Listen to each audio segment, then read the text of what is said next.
You're going to hear a lot of junk about a foreclosure crisis coming. It's not, and I'm going to tell you why. First, this 1.7 million here, that's sort of our benchmark. You'll notice that was 2010, right when we were coming out of the 2008 financial crisis. All the way over here, 2023, we have 186,000, right? The benchmark low point was in 2021, 65 grand. The reason there was 65,000 is because we had a moratorium on foreclosures at the time. Now we're starting to creep back up just a little bit.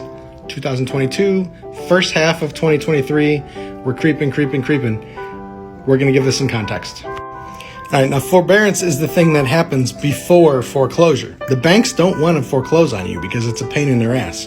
What we've got over here in all these red, forbearance applications shot up because a lot of people lost their jobs during the pandemic and people couldn't afford to pay their mortgages. Well, take a look where we are now. Less than 0.5% are people who are still in forbearance. And here's what that looks like up close. We talked earlier about foreclosures creeping back up now that there's no more moratorium on them. Take a look at this line. All the way down into June, Fannie Mae and Freddie Mac, both of whom federally guarantee all the mortgages that are out there. Those trend lines mean that more people are paying their mortgages, not more people are stopping paying their mortgages. Okay?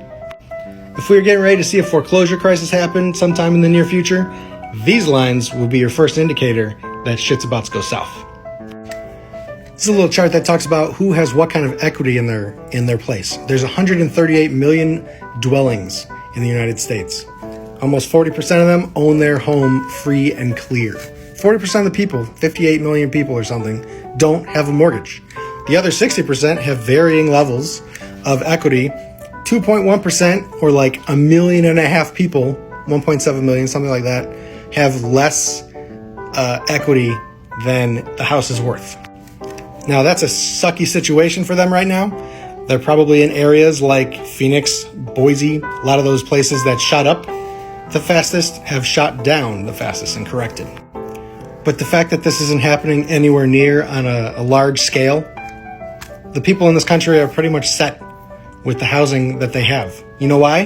Because they had to qualify for the loans before they went out and got them. All right, now, the normal foreclosure rate in this country when things are normal and moving right along is somewhere between 350 and 500,000 foreclosures per year. Life happens, people lose their jobs, there's a death in the family, they got medical bills, whatever the case happens to be, okay? We're looking at this. The blue is unprotected delinquencies. The green is unprotected foreclosures. And as you can see, this is correcting from when we were getting through the pandemic in 2020. Up here, you go from just under 2,250 to 2,500. That's normal. Again, so we are just basically correcting from the way things went down while we were dealing with the pandemic, okay? We're still below average when it comes to foreclosures. This line is serious delinquencies. 90 days or later. It's still on a downward trend. It's nowhere near creeping back up. And if it does, I'm not here to lie to you.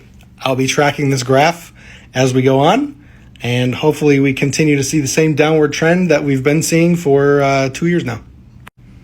Like and follow for more. Thanks for listening.